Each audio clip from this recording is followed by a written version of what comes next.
Accounting second পেপারের math করতেছি। এটা কয় নাম্বার অধ্যায় বলো? 8 অধ্যায় না? অধ্যায়টার নাম কি? ফিফো লিফো না, মজুদ পণ্যের হিসাব রক্ষণ বা মজুদ পণ্যের হিসাব সংরক্ষণ। ওকে, আচ্ছা। তো স্যার আমরা মজুদ পণ্যের হিসাব সংরক্ষণের জন্য ফিফো, লিফো, এভারেজ কস্ট 3টা পদ্ধতি ফলো করতে পারি, তাই না? যে আমরা পণ্য কিনে আনি এবং এটাকে আমরা বিক্রি করি। ওকে, তো দেখো আমরা যখন মজুদ পণ্যের হিসাব রাখি, হ্যাঁ, তখন আমরা 3টা জিনিস মানে মেনটেন করি। এক হলো যে আমাদের কাছে পণ্য আসা, যেটাকে আমরা প্রাপ্তি বলি। 2 হলো আমাদের কাছ থেকে পণ্য চলে যাওয়া, যেটাকে আমরা ইস্যু বলি। আর 3 হলো আমাদের কাছে কি পরিমাণ পণ্য রয়ে গেছে, এটাকে আমরা উদ্বৃত্ত বা ব্যালেন্স বলি। হ্যাঁ, তো মজুদ পণ্যের হিসাব রক্ষণ বা মজুদ পণ্যের হিসাব সংরক্ষণের ক্ষেত্রে কি পরিমাণ পণ্য আমরা পেলাম বা মজুদ পণ্য কি পরিমাণ আমাদের কাছে আসলো, আমাদের থেকে গেল, আমাদের কাছে কি পরিমাণ পণ্য মজুদ আছে বা রয়ে গেছে, এই 3টা বিষয়কে আমরা সবসময় ফোকাস করি বা কনসিডার করি। হ্যাঁ, তো প্রাপ্তি মানে হলো বৃদ্ধি। যে কোনো কারণে আমাদের কাছে যদি মানে মজুদ পণ্য বেড়ে যায়, এটাকে আমরা কি হিসেবে বিবেচনা করি? প্রাপ্তি হিসেবে বিবেচনা করি। ওকে, কি কি কারণে মজুদ পণ্য বেড়ে যেতে পারে বলো তো? যদি আমরা ক্রয় করি তাহলে বেড়ে যেতে পারে। আমরা বিক্রি করেছিলাম বা ইস্যু করেছিলাম, যদি সেটা ফেরত আসে, ইস্যু ফেরত। কি স্যার? ইস্যু ফেরত। আমরা পূর্বে ইস্যু করেছিলাম, বাট কোনো কারণবশত যার কাছে ইস্যু করেছি বা বিক্রি করেছি সে পণ্যটা আমাদেরকে ফেরত দিল। তো ইস্যু ফেরত হলেও বা বিক্রয় ফেরত হলেও কি হয়? আমাদের কাছে পণ্যটা বেড়ে যায় বা আমাদের কাছে পণ্য আসে, সো প্রাপ্তিতে যাবে। ওকে স্যার, এই 2টা। আবার ইস্যু মানে হলো কি আমাদের কাছ থেকে পণ্য চলে যাওয়া। যেমন আমরা যদি ইস্যু করি বা বিক্রয় করি তাহলে কি হবে? আমাদের কাছ থেকে পণ্য চলে যাবে, সো এটাকে আমরা ইস্যুতে বসাবো। অ্যান্ড দ্বিতীয় যে কারণটা, সেটা হলো আমরা পণ্য ক্রয় করেছিলাম, বেড়েছিল। এখন যদি আমরা সরবরাহকারীকে, অর্থাৎ যার কাছ থেকে ক্রয় করেছি তাকে যদি ফেরত দিয়ে দিই, অর্থাৎ ক্রয় ফেরত, তাহলে পণ্য বাড়বে না কমবে বলো? ক্রয় ফেরত হলে পণ্য কমে যাবে, সো এটাও আমরা কোথায় বসাবো? ইস্যুতে। আর এই বাড়া কমার মাঝখানে আমরা কি পাবো বলো তো? উদ্বৃত্ত। পণ্য আসছে, পণ্য চলে গেছে, আছে কত পিস আমার গোডাউনে, সেটাই হলো কি? উদ্বৃত্ত। ওকে, তো আমরা যখন মজুদ পণ্যের হিসাব রাখবো, কি পরিমাণ পণ্য পেলাম অর্থাৎ আমাদের প্রাপ্তিগত, কি পরিমাণ পণ্য গেল অর্থাৎ আমাদের ইস্যুগত, আর কি পরিমাণ পণ্য আমাদের কাছে অবশিষ্ট রয়ে গেছে অর্থাৎ মজুদগত, এই জিনিসগুলোর হিসাব রাখব। তো যখন আমরা পণ্য পাই, তো পাওয়ার সময়, এই প্রাপ্তির সময় আমরা কিন্তু ফিফো, লিফো, এভারেজ কস্ট এগুলোকে চিন্তা করব না। ওকে, তাহলে আমাদের এই যে ফিফো, লিফো বা এভারেজ কস্ট, এই কথাগুলো কার জন্য প্রযোজ্য? ইস্যুর জন্য প্রযোজ্য। আমরা যখন পণ্য ইস্যু করব, তখনই আমরা ফিফো পদ্ধতিতে ইস্যু করলাম নাকি লিফো পদ্ধতিতে ইস্যু করলাম নাকি এভারেজ কস্ট পদ্ধতিতে ইস্যু করলাম, এই কথাগুলো চলে আসবে। ওকে, সো আমরা যখন পণ্য ক্রয় করেছি বা যখন আমাদের কাছে পণ্য এসেছে, তখন আমরা কিন্তু ওই ফিফো, লিফো, এভারেজ কস্ট এগুলোর চিন্তা করব না। তাহলে চিন্তা করব কখন? যখন আমরা পণ্য বিক্রি করব বা আমাদের কাছ থেকে কোনো পণ্য চলে যাবে, তখনই আমরা ফিফো, লিফো বা এভারেজ কস্ট এই কথাগুলোকে বিবেচনা করব। ওকে স্যার, বুঝতে পেরেছে? আচ্ছা বলো তো, আমরা পণ্য বিক্রি করি কোত্থেকে? মজুদ থেকে। যে উদ্বৃত্ত মানে মজুদ। তো আমার কাছে কয়েক রকমের মজুদ আছে। ধরো আমাদের কাছে পণ্য মজুদ আছে 50, 60, 70। এগুলো হলো একক, যাদের দর হলো ধরো এটা 10 টাকা, এটা 11 টাকা, 12 টাকা। তো আমি পণ্য বিক্রি করার সময় আমি যদি উপর থেকে বিক্রি করা শুরু করি, উপর থেকে বিক্রি করতে করতে নিচে আসি, ফার্স্টে 50 পিস বিক্রি করব, দেন 60, দেন 70, এটাকে বলা হবে কি? ফিফো। অর্থাৎ আমার বিক্রয়টা উপর থেকে নিচের দিকে যাচ্ছে। আর যদি আমি উল্টা করি, নিচ থেকে বিক্রি করতে করতে আসি, তাহলে এটাকে বলা হবে কি? লিফো। লাস্টের থেকে আমি বিক্রি করতেছি। ফিফো মানে ফার্স্ট ইন ফার্স্ট আউট, ফার্স্টের ক্রয়টাকে আমি ফার্স্টে বিক্রি করতেছি। লিফো মানে লাস্ট ইন ফার্স্ট আউট, লাস্টের পণ্যগুলো ফার্স্টে বিক্রি করতেছি। আর যদি এগুলোকে আমি মিক্স করে বিক্রি করি, ওটাকে বলা হবে এভারেজ। কি বলা হবে? Average cost. বুঝতে পেরেছে? তাহলে ফিফো পদ্ধতি মানে আমি আমার মজুদ পণ্যের উপর থেকে বিক্রি করা শুরু করব, লিফো মানে আমি আমার মজুদ পণ্যের লাস্টের থেকে বিক্রি করা শুরু করব, আর এভারেজ কস্ট মানে হলো কি আমি এগুলাকে মিক্সড করে বিক্রি করব, বুঝতে পেরেছো? ফার্স্টে লাস্টে বলে কিছু নাই, সবগুলোকে মিক্স করে আমি বিক্রি করব। ওকে, 2024 সালের এটা একটা বোর্ড কোয়েশ্চেন। হ্যাঁ, এখানে আমরা দেখি স্যার কি বলছে যে রুমি লিমিটেডের উৎপাদন বিভাগ হতে কাঁচামাল সংক্রান্ত তথ্য নিম্নরূপ। ওকে, তো রুমি লিমিটেডের উৎপাদন বিভাগ কাঁচামাল রিলেটেড কিছু তথ্য দিয়ে দিছে।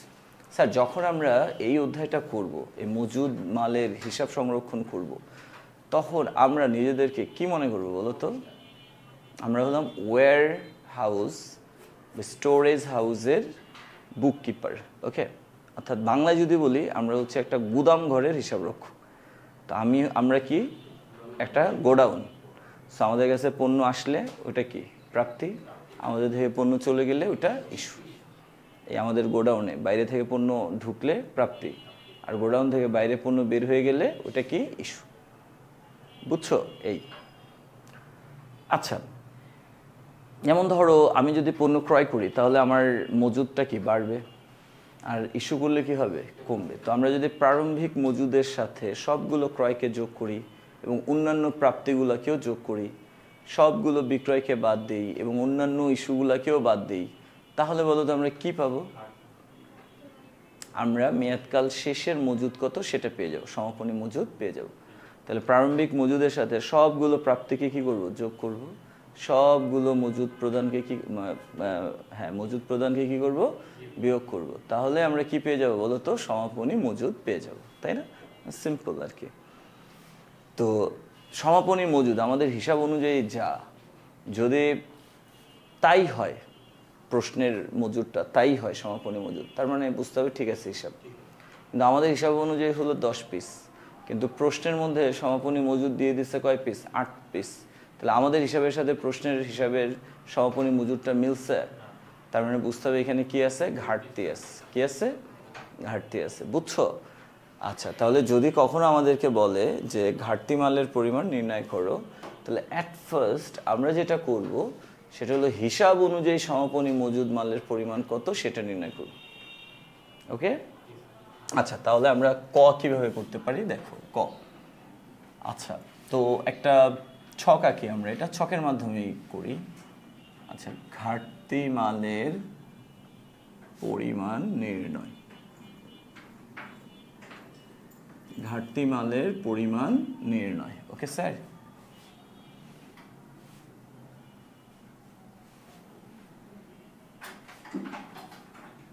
আচ্ছা, বিবরণ এখানে আমরা কি লিখব? একক। এখানেও কি লিখব? একক। স্টার্ট করব প্রারম্ভিক মজুদ দিয়ে, প্রারম্ভিক মজুদ। আচ্ছা, আমাদের প্রশ্নে প্রারম্ভিক মজুদ দেওয়া আছে কত স্যার? 200 টন, প্রতি টন 25 টাকা দরে। ওই দরকার নাই, আমরা জাস্ট এখানে আমরা টন লিখে দিই। এককটা কি স্যার? টন।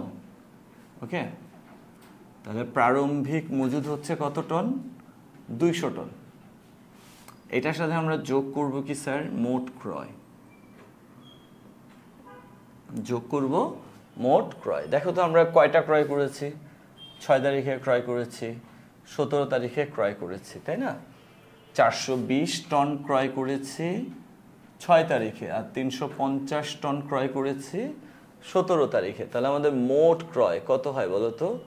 420 যোগ 350। আচ্ছা, তাহলে 770 হয়, 770। তাহলে এখানে হলো 970। ওকে, এখান থেকে আমরা বাদ দিব কি বলো তো? মোট ইস্যু। আচ্ছা, আমরা মোট ইস্যু করেছি 10 তারিখে 450 টন, 25 তারিখে 340 টন। তাহলে কত হয়? 790 টন, 790 টন। আচ্ছা, এখন আমরা 790 টন যদি বাদ দিয়ে দেই তাহলে কত হয়?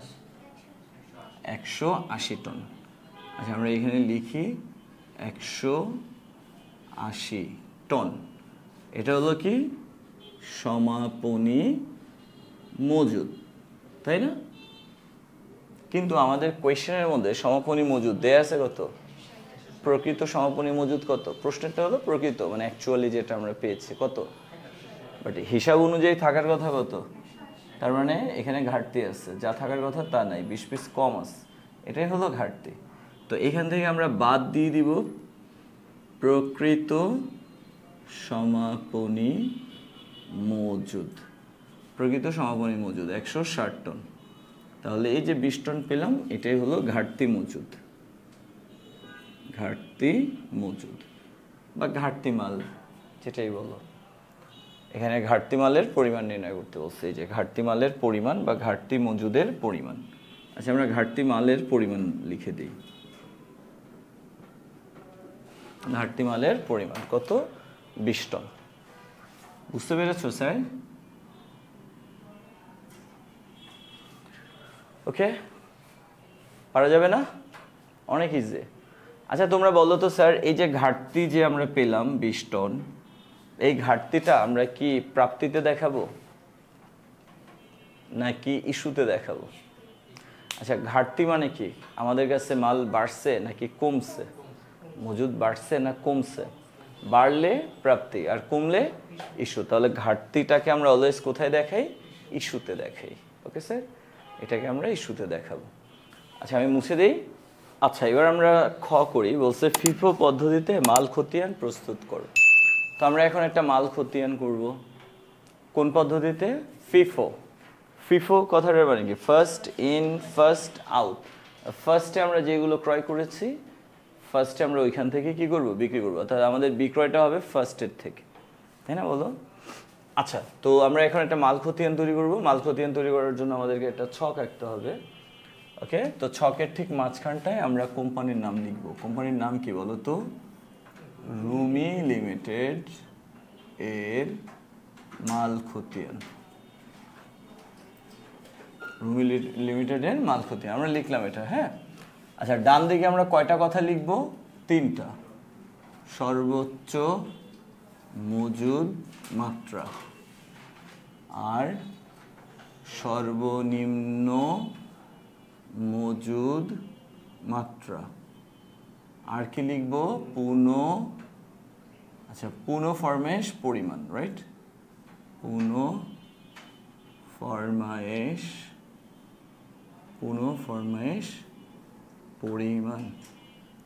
এই 3টা কথা। ডানে আমরা কি লিখবো বলো তো? হ্যাঁ, ফার্স্টে লিখবো মালের বিবরণ, তারপরে লিখবো কি? Code number. আর কি লিখবো? বিন নাম্বার। ওকে, তো মাল খতিয়ান করতে বললে এই ফর্মালিটিসগুলো মেনটেন করতে হবে, মাস্ট বি। এবার আমরা একটা ছক আঁকি। হ্যাঁ, ছকের ফার্স্টের অংশটা একটু মোটা করেই আঁকতে হবে।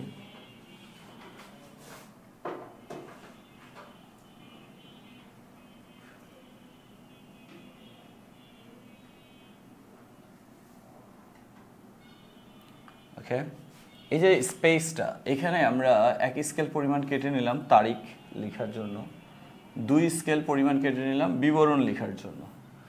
বাকি যে ঘরটা আছে, এই ঘরটাকে আমরা সমান 3 ভাগ করে ফেলবো। হ্যাঁ, সমান 3 ভাগ করলাম। একটা প্রাপ্তি, একটা ইস্যু, আর একটা কি?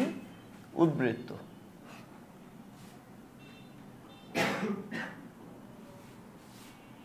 এটা হলো প্রাপ্তি,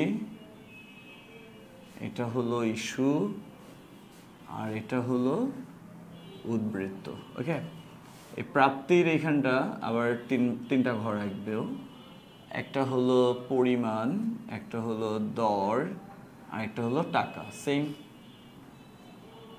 একক দর টাকা, একক দর টাকা। ওকে, একক দর টাকা, একক দর টাকা, একক দর টাকা। ওকে স্যার, এই হলো আমাদের ঘর। আচ্ছা, এখানটা হলো তারিখ, আর এখানে আমরা কি লিখবো? বিবরণ বা মালের বিবরণও লিখতে পারো। হ্যাঁ, আমরা অঙ্কটা করতেছি 2023 সালের জন্য, 2023। আচ্ছা, স্টার্ট করব ডিসেম্বর 1 তারিখ। ওকে স্যার, ডিসেম্বরের 1। আচ্ছা তোমরা একটু দেখো, পরে উঠাও, দেখ। তো ডিসেম্বর 1, ওকে। তো আমরা ব্যবসাটা স্টার্ট, মানে সরি, আমাদের মাল খতিয়ান স্টার্ট করব কি দিয়ে?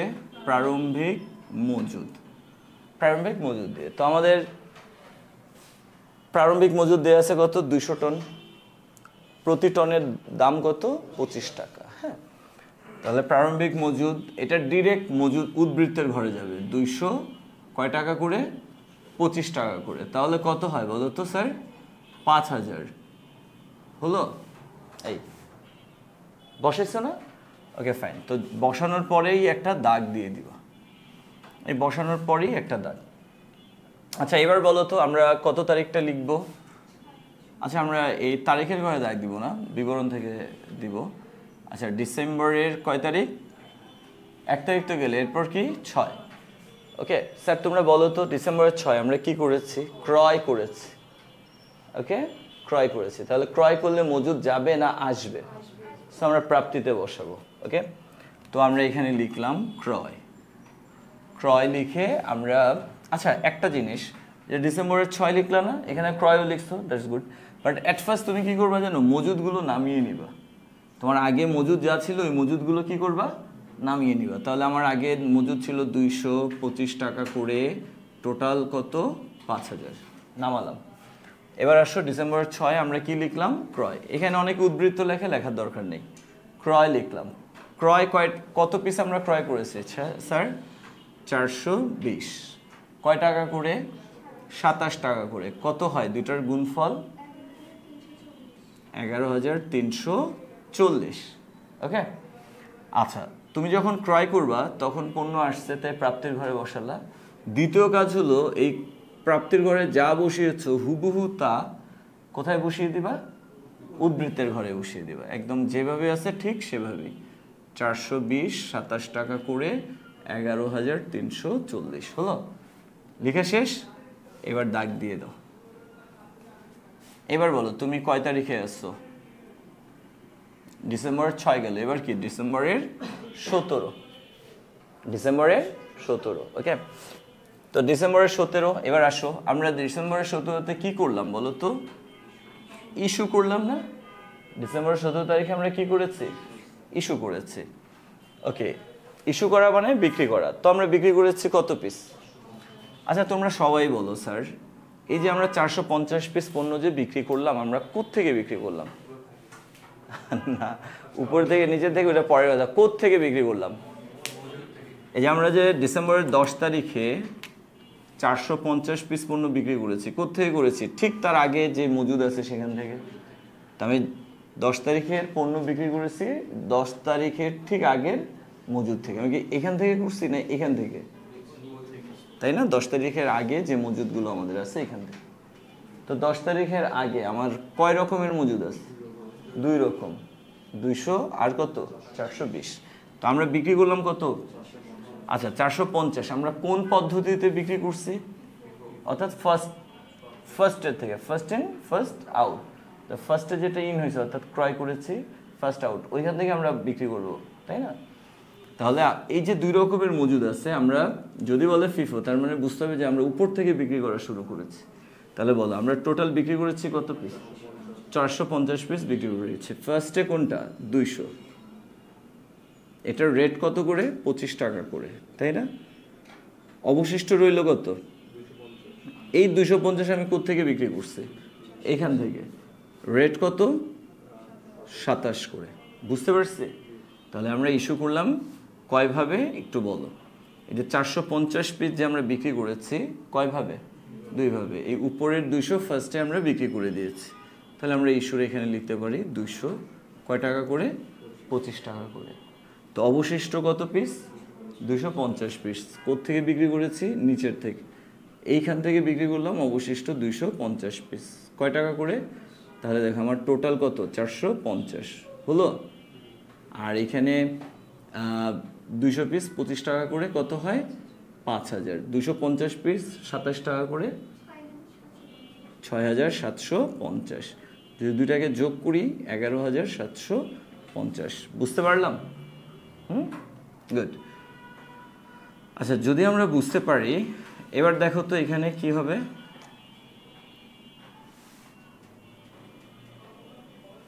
আচ্ছা তাহলে দেখো এই যে 200 পিস ছিল, এই 200 পিস বিক্রি হয়ে গেছে না?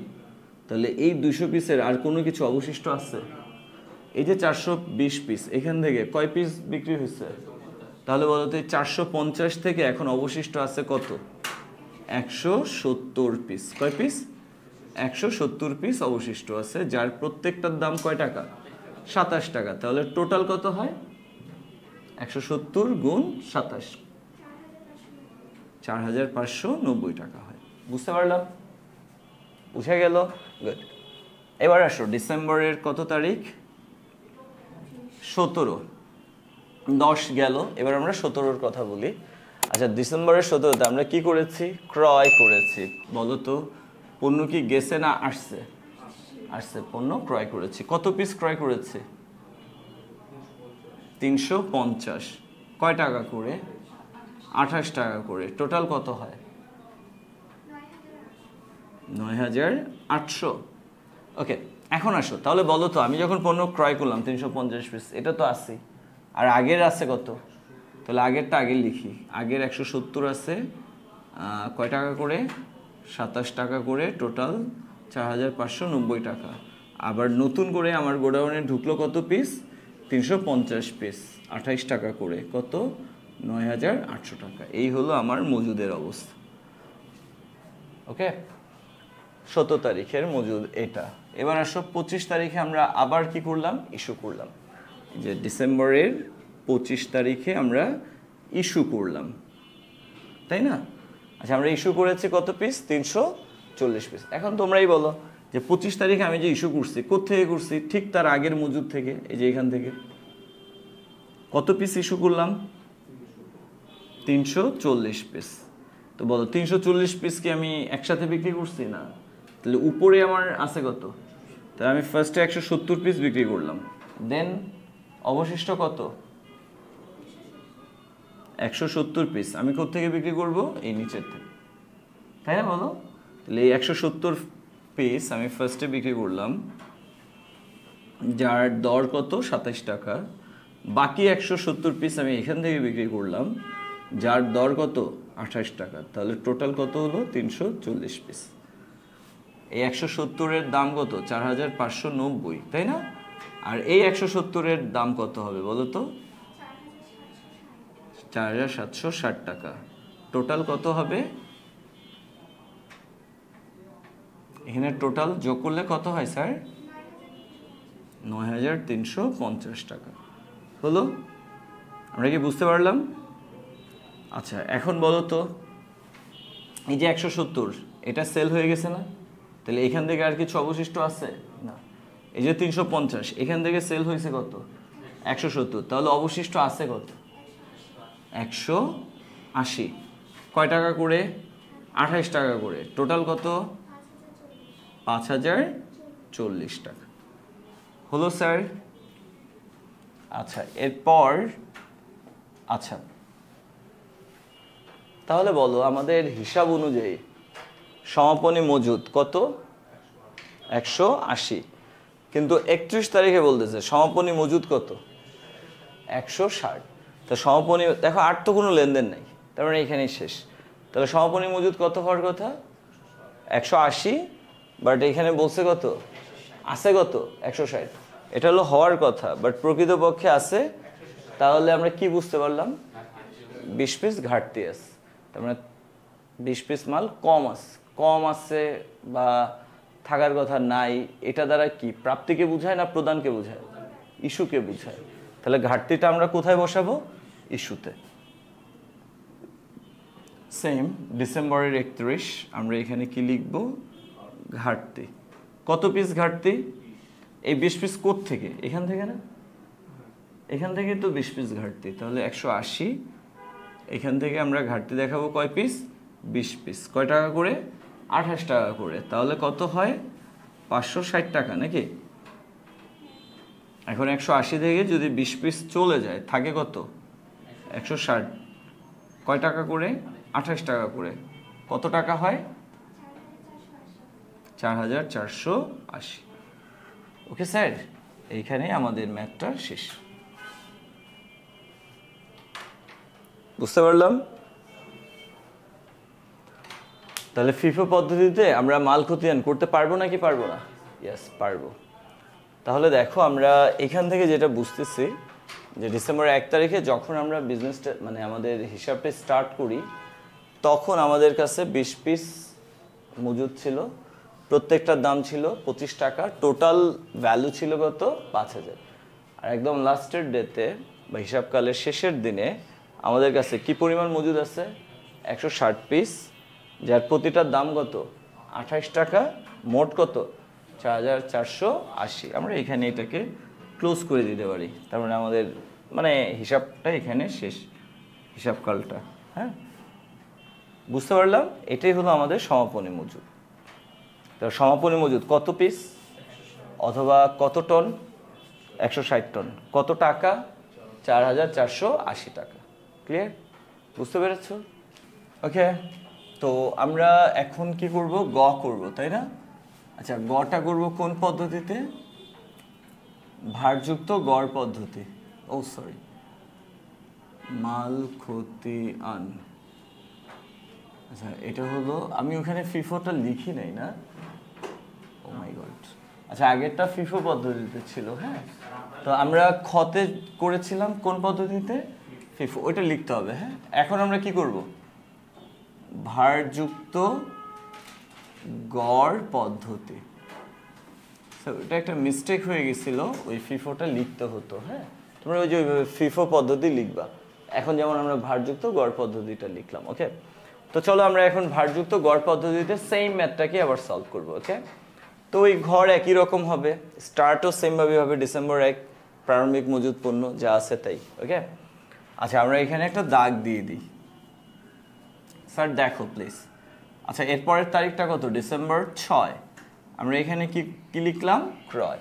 দেখো ফিফো পদ্ধতিতে আমরা ক্রয় বসিয়ে এরপরে কি করি, মানে ক্রয়টাকে প্রাপ্তিতে বসিয়ে যা আছে হুবহু তাই ধরে কোথায় বসিয়ে দিই? উদ্বৃত্তে। কিন্তু যখন তুমি ভারযুক্ত গড় করবা তখন সেমভাবে বসানো যাবে না। কিভাবে বসাবো আমি দেখাচ্ছি, একটু দেখো সবাই। তো আমরা এখানে ক্রয় লিখলাম। ক্রয় কত? 420 একক, রাইট? আচ্ছা, কয় টাকা করে? 27 টাকা করে। টোটাল কত? তোমরা ওই আগের রেজাল্টটা একটু দেখো আমাকে বলতে পারো। 420 27 টাকা করে 11,340 হলো, লিখলাম। আগের বার আমরা কি করেছিলাম? এই যে এটা যা আছে বসিয়েছি। ফিফোর ক্ষেত্রে আমরা কি করি? যেমন এখানে যা আছে 225 করে 5000 বসিয়েছি, আর এটাকে ঠিক যা আছে তাই ধরে 420 27 11,340 এইভাবে বসিয়েছিলাম আগের বার, রাইট? ফিফোতে আমরা এটাই করি, ক্রয় করলে আগের মজুদটাকে আগে নামাই, এরপরে বর্তমান ক্রয়টাকে হুবহু মজুদে বসিয়ে দিই। এখন আমরা এই আগের পদ্ধতিটাকে ফলো করব না। ফিফো আর লিফোতে সেম মেথডটাই ফলো করা হয়। এই যে ফিফোতে আমরা যেভাবে বসালাম মজুদ, লিফোতেও একইভাবে বসানো হয়। কিন্তু তুমি যখন ভারযুক্ত গড় করবা তখন কি করবা জানো? তুমি তোমার আগে দেখো তো মজুদ কত ছিল, এখন তুমি ক্রয় করেছো কত?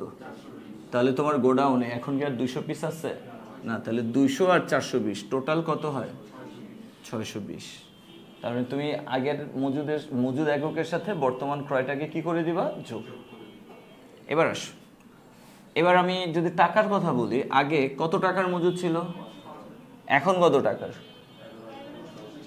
তাহলে আগের 5000 টাকার মজুদ ছিল, এখন 11,340 টাকার মজুদ আছে। এবার এই টাকাগুলোকে যোগ করে দাও, তাহলে হয় কত? 16,340। ওকে, এইবার টাকাটাকে একক দিয়ে ভাগ করে দাও। 16,340 ভাগ 620 কত হয়? 26.35। এই যেটা দশমিক, হ্যাঁ আমার এখানে জায়গা নেই তো এইভাবে লিখলাম 26.35, বা আমি এইভাবে লিখে দেই 26.35। ওকে স্যার, তাহলে আমরা কি দর পেলাম? এটা হলো দর। তাহলে আমরা টাকাটাকে, মোট টাকাকে বা মোট মজুদ মূল্যকে মোট মজুদ একক দিয়ে ভাগ করব, করলে কি পেয়ে যাব? দর পেয়ে যাব। বুঝতে পেরেছে? গুড।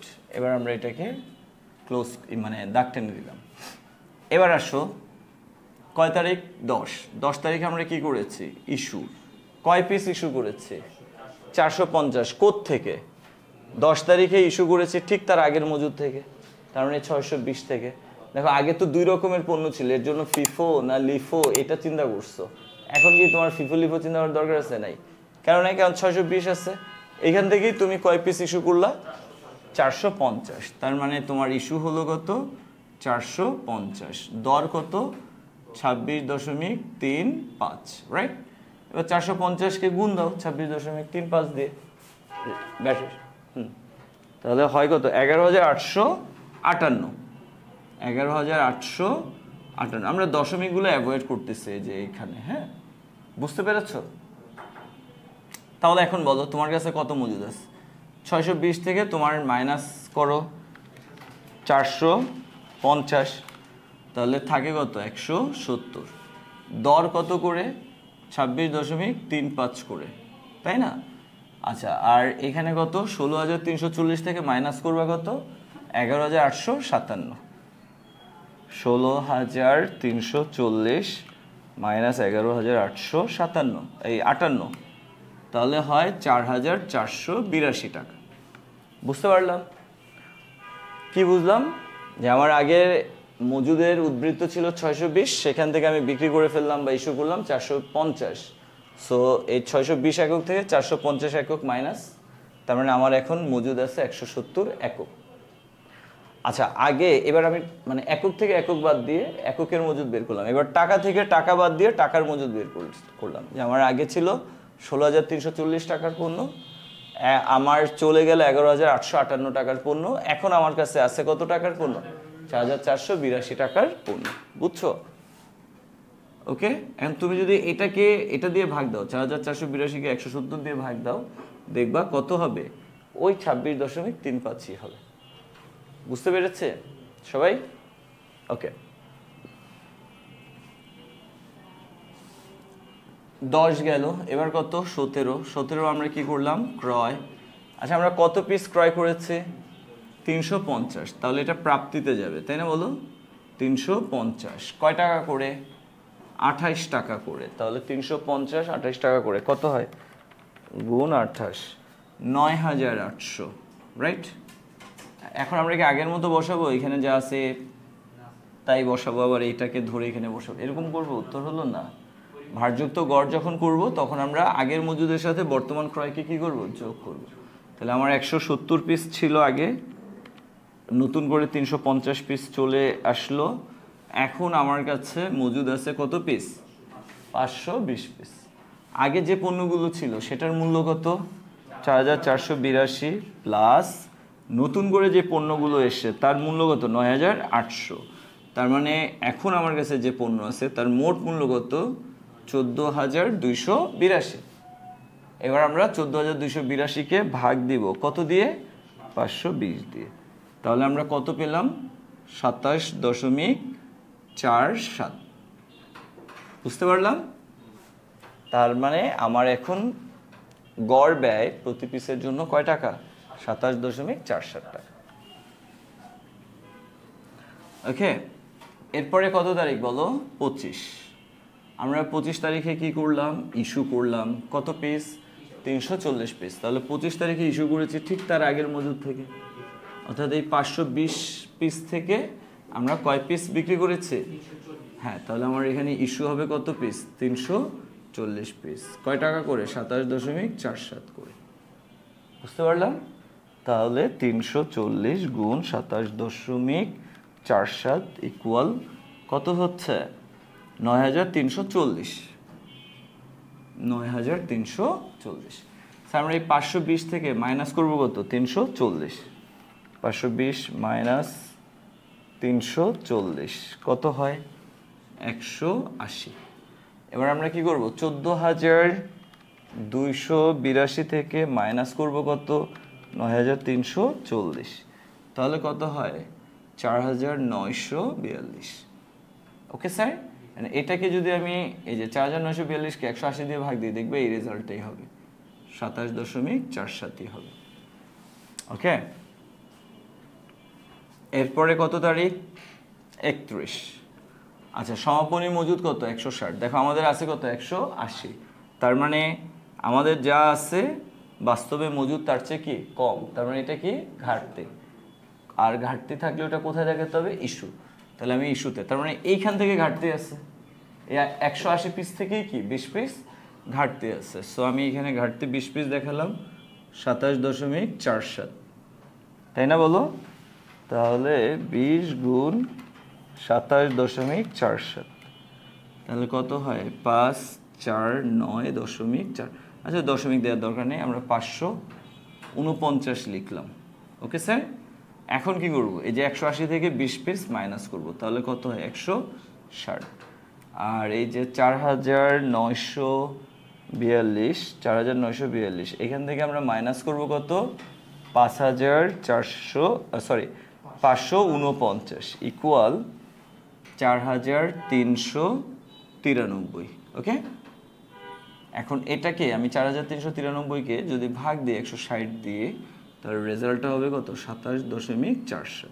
ওকে, এখানটাই আমাদের ম্যাথটা কি ক্লোজ হয়ে গেল। বুঝতে পেরেছো? তাহলে আগেরটা আমরা কোন পদ্ধতিতে করেছিলাম, ফিফো, আর এটা করলাম কি ভারযুক্ত গড়। তো তোমাদের প্রশ্ন হতে পারে স্যার লিফো কেন করলাম না? বেসিক্যালি লিফো পদ্ধতিটা খুবই কম অ্যাপ্লাই করা হয় যখন দেশে প্রচুর পরিমাণ মুদ্রাস্ফীতি বিরাজমান থাকে, হ্যাঁ, অর্থাৎ দ্রব্যমূল্যের ঊর্ধ্বগতি অনেক হাই থাকে, শুধুমাত্র তখন লিফো পদ্ধতিটাকে ফলো করা হয়। এছাড়া লিফো পদ্ধতিটি ফলো করা নিষিদ্ধ। ওকে, তো সবসময় আমাদের কি করা উচিত, মানে মানে আইনগতভাবেই সবসময় ফিফো পদ্ধতিটাই ফলো করতে লাগে। হ্যাঁ, আচ্ছা, তো এখন আমি যদি তোমাদেরকে প্রশ্ন করি স্যার, এই যে আমরা ফিফো পদ্ধতিতে মাল খতিয়ান করলাম, লিফো পদ্ধতি এই এভারেজ পদ্ধতিতেও করলাম, এটা দ্বারা তুমি বুঝলাটা কি, কি বুঝেছ? দেখো আমরা কি কি বুঝেছি। এই যে আমি 10 তারিখে কত পিস পণ্য বিক্রি করেছি, যে 450 পিস বিক্রি করেছি। এই পণ্যটা কেনার জন্য আমার ব্যয় হয়েছিল কত? এটা কি এই 450 পিস পণ্যের বিক্রয় মূল্য? উত্তর হলো না, এটা কিন্তু বিক্রয় মূল্য না, এটা হলো বিক্রিত পণ্যের ব্যয়। এটা কি বিক্রিত পণ্যের ব্যয়। তার মানে আমরা এই মাল খতিয়ানের মাধ্যমে যে পণ্যগুলো বিক্রি করতেছি, যেমন 10 তারিখে আমি বিক্রি করেছি যেটা 450 পিস, এই পণ্যগুলো কিনে আনতে আমার কত খরচ হয়েছিল বা বানাতে কত খরচ হয়েছিল, সেই বিক্রিত পণ্যের ব্যয়টা, অর্থাৎ বিক্রিত পণ্য 450 পিস, এই বিক্রিত পণ্যের ক্রয় মূল্য কত বা ব্যয় কত সেটা আমরা পেয়ে গেছি। আবার সেম ভাবে আমরা 25 তারিখে যে পণ্যটা বিক্রি করেছি 340 পিস, এই 340 পিস পণ্যের ক্রয় মূল্য কত বা ব্যয় কত, অর্থাৎ বিক্রিত পণ্যের ব্যয় কত, সেটাও আমরা কি পেয়ে গেছি। ওকে, তাহলে আমরা যখন বিক্রিত পণ্যের ব্যয়টা পেতে চাই, নির্ণয় করতে চাই, এই বিক্রিত পণ্যের ব্যয় নির্ণয় করার জন্য আমরা কখনো ফিফো, কখনো লিফো, কখনো ভারযুক্ত ব্যয়টাকে ব্যবহার করি। এটা হলো এক। দ্বিতীয় কথা হলো, এই যে আমি যখন পণ্য ক্রয় করতেছি তখন আমার মজুদ পণ্য কি হয়ে গেছে, বেড়ে গেছে। আবার যখন বিক্রি করতেছি তখন কি হয়েছে, কমে গেছে। তো এই যে আমি ক্রয় করার কারণে মজুদ পণ্য বাড়লো বা বিক্রি করার কারণে কমলো, তো আমার কাছে যে পণ্যগুলো মজুদ আছে এই পণ্যগুলোর ভ্যালু কত, মূল্য কত, সেটা যদি আমি পেতে চাই, হ্যাঁ, সেটা পাওয়ার জন্য আমার কি ফিফো, লিফো অথবা এভারেজ কস্ট পদ্ধতিটাকে ব্যবহার করতে হবে। ওকে, আমার গোডাউনে যে মালগুলো আছে, আসলে এই মালগুলো কি আমার প্রথম দিকের মাল, নাকি এগুলো আমার লাস্টের দিকের মাল, নাকি এগুলো আমার মিক্সড মাল, এই মালগুলোর প্রতি পিসের দাম কত, এটা আমি যদি জানতে চাই, বা মালগুলোর মোট মূল্য কত বা মজুদ মালের মোট মূল্য কত, এটা যদি পেতে চাই, তাহলে ফিফো লিফো পদ্ধতিটা বা এভারেজ কস্ট পদ্ধতিটা অ্যাপ্লাই করে তুমি তোমার এই প্রশ্নের আনসারটা পেতে পারো। বুঝতে পারছো?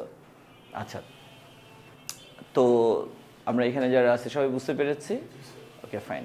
তো এটা একটা বোর্ড কোয়েশ্চেন, এই কোয়েশ্চেনটা হয়তো বা তোমাদের বেলাও চলে আসতে পারে। এটা অনেক ইজি, ইনশাল্লাহ আমরা নেক্সট টাইম আরেকটু কঠিন ম্যাথ করব। হ্যাঁ,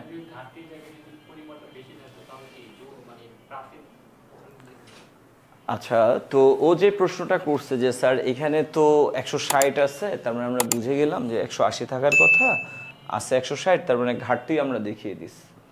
তো ধরো যদি এখানে বলতো 200, কত সমাপনী মজুদ পণ্যের পরিমাণ কত, 200 একক, ওর প্রশ্ন অনুযায়ী। আচ্ছা, তাহলে বলো থাকার কথা কত, 180, আছে কত 200, তখন আমরা এখানে কি করতাম, তো যা থাকার কথা তার চেয়ে বেশি আছে, তার মানে এটা কি ঘাটতি না উদ্বৃত্ত? আচ্ছা, ঘাটতি হলে ইস্যু হয়, কমে যায় তাই ইস্যু। উদ্বৃত্ত মানে বেশি, তাহলে এটা কোথায় যাবে? প্রাপ্তি। তাহলে আমরা এখানে ঘাটতি না দেখে আমরা কি দেখাতাম? উদ্বৃত্ত দেখাতাম। কত পিস? 20 পিস। ওই 27.47 করে কত টাকা? 5,4,9 টাকা। ওকে, তখন আমরা কি করতাম? এই 180-র সাথে এই 20 যোগ করতাম, তাহলে এখানে কত হতো? 200 হতো। ওকে, আর রেট তো যা তাই আছে, এবার এই দুটাকে গুণ করলে এখানে যা হতো তাই, এই দুটার গুণফল এখানে বসিয়ে দিই। বুঝতে পারছে? তো উদ্বৃত্ত সাধারণত হয় না, সবসময় ঘাটতিই হয়।